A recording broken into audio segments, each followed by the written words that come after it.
Ya, Assalamualaikum warahmatullahi wabarakatuh. Apa kabar anak-anakku semua sekalian? Alhamdulillahirrahmanirrahim. Puji syukur kepada Allah Subhanahu wa taala karena pada kesempatan kali ini kita masih diberikan nikmat sehat walafiat sehingga kita dapat bertemu kembali. Nah, sebelum kita memulai kegiatan kita kali ini, kita berdoa terlebih dahulu. Bismillahirrahmanirrahim. Rabbi zidni ilman warzuqni fahman. Amin. Ya, sudahkah kalian menyaksikan tadi? Sedang apa Bapak tadi? Ya, sedang melakukan kegiatan minum. Nah, sudahkah kalian minum air putih yang cukup hari ini? Nah, ingat ya bahwa sekitar 60% ya tubuh kita ya itu mengandung cairan. Nah, untuk beraktivitas. Nah, cairan dalam tubuh kita itu bisa berkurang ya melalui urin ataupun keringat. Oleh sebab itu ya sangat dianjurkan bagi kita untuk mengkonsumsi air putih yang cukup agar tubuh tidak dehidrasi. Nah ya, kandungan air putih itu apa saja sih?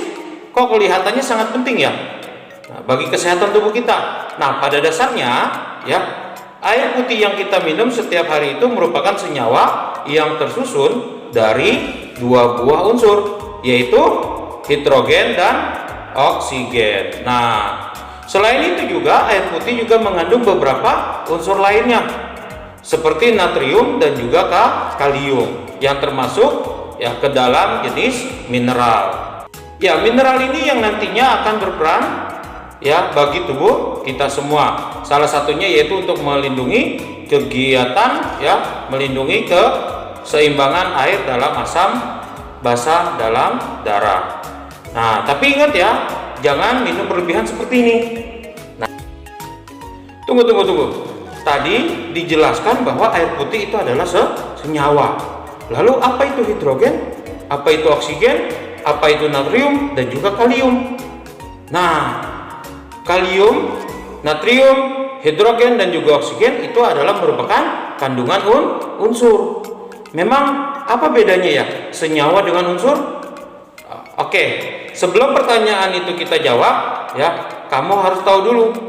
Setiap objek di bumi yang memiliki massa dan menempati suatu ruangan disebut sebagai materi, ya.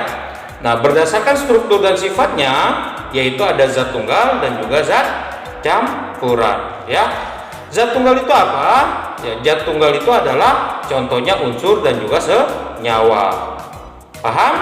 Meskipun unsur dan senyawa ini termasuk zat tunggal, tapi dua istilah tersebut memiliki pengertian yang berbeda, ya.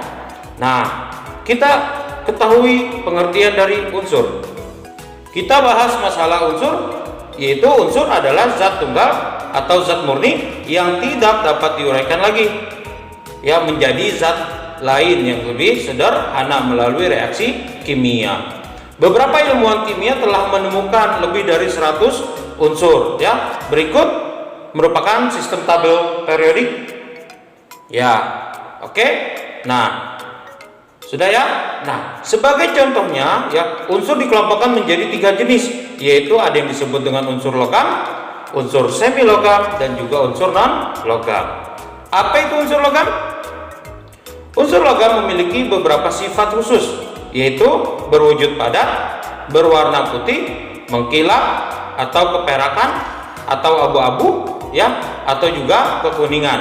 Nah, penghantar listrik yang baik itu adalah merupakan unsur logam, lalu mempunyai titik didih dan juga titik leleh yang tinggi, serta dapat juga dibentuk menjadi lempengan atau juga lembaran. Itu untuk unsur logam. Contoh unsur logam adalah yang pertama aluminium, barium, besi, emas, kalium, kalsium, perak, kromium, magnesium, mangan, natrium dan juga nikel.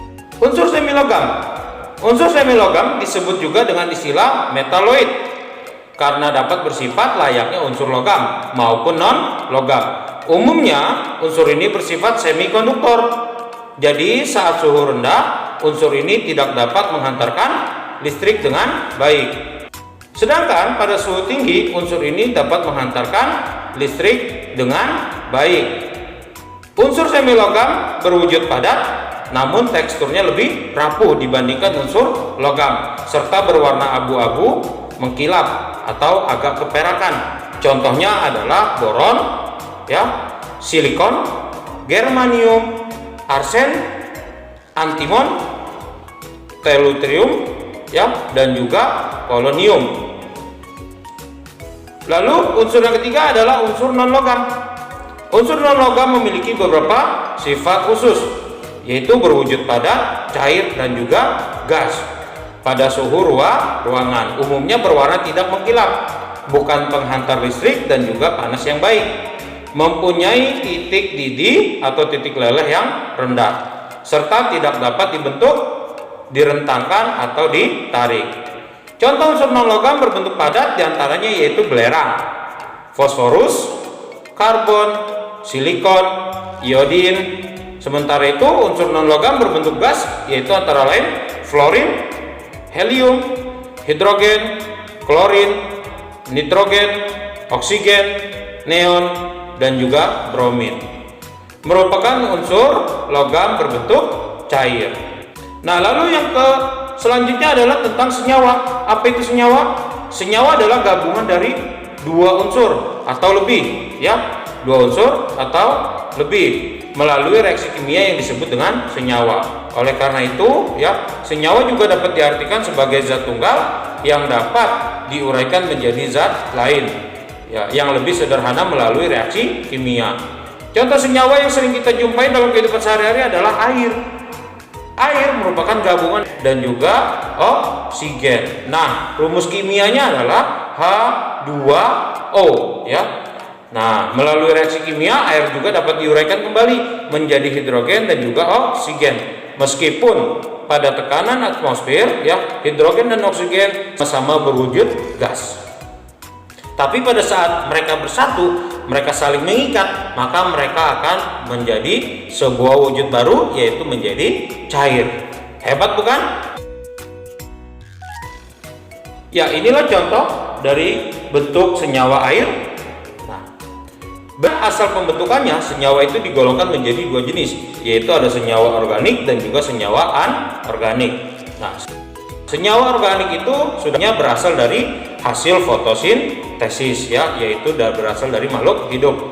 Nah, senyawa ini terdiri dari unsur karbon sebagai rangkaian utamanya. Sifat senyawa organik ini tidak mudah larut dalam, namun akan larut jika dicampurkan dengan pelarut yang bersifat organik, ya. Selain itu juga, ya, akibat unsur pembentukannya berupa karbon, senyawa organik cenderung akan mudah terbakar. Contoh senyawa organik antara lain adalah yaitu C12H22O11 atau kita sering kenal juga C6H12O6, yaitu kandungan gula, ya. Yang kedua yaitu misalkan alkohol, C2H5OH, urea. Urea itu pupuk, ya, yaitu CONH2 dua kali.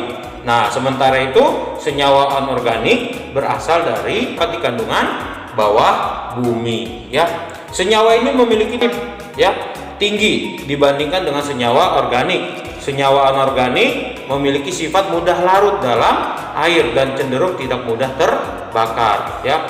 Contoh senyawa anorganik yaitu air, ya, H2O yang kita kenal, garam NaCl, karbon dioksida CO2, ya, dan masih banyak lagi yang lainnya.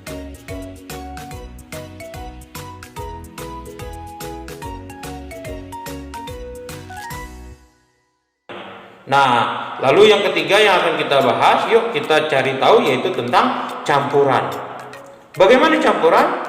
Nah, misalkan kamu mencampurkan dua zat yang berbeda, yaitu air dan garam. Nah, hasil yang akan terjadi adalah menjadi air hitam. Nah, apakah itu disebut? Ya, itu disebut dengan campuran. Adalah suatu zat yang terbuat dari gabungan dua atau lebih zat yang berbeda tanpa melalui reaksi kimia. Gabungan zat-zat ini bisa berupa senyawa dengan unsur atau senyawa dengan unsur. Nah, ya, namun zat tersebut tidak secara kimia karena masih ada yang mempertahankan masing-masing sifat aslinya. Campuran digolongkan menjadi dua jenis, yaitu campuran homogen dan juga campuran heterogen. Apa itu campuran homogen? Nah, campuran homogen adalah apabila seluruh materi penyusun campuran tidak dapat dibedakan lagi antara satu dengan yang lainnya, tapi sifat dari masing-masing materi penyusunnya masih dapat terlihat. Contohnya, air dengan susu bubuk coklat. Siapa yang suka? Nah, saat kamu mencampurkan kedua zat tersebut, antara susu dengan air, maka kamu tidak bisa membedakan. Tapi sifat dari masing itu masih tetap terlihat, yaitu sifat cair dari air susu coklat tersebut. Kita lihat di sini ya. Nah, sementara itu campuran heterogen adalah itu adalah campuran yang dapat kita bedakan antara satu dengan lainnya. Itu campuran heterogen. Sifat yang satu. Nah, campuran contohnya adalah campuran air dengan minyak goreng. Nah, kalian sekarang kamu sudah mengetahui apa perbedaan unsur, apa itu perbedaan senyawa, dan juga apa perbedaan campuran.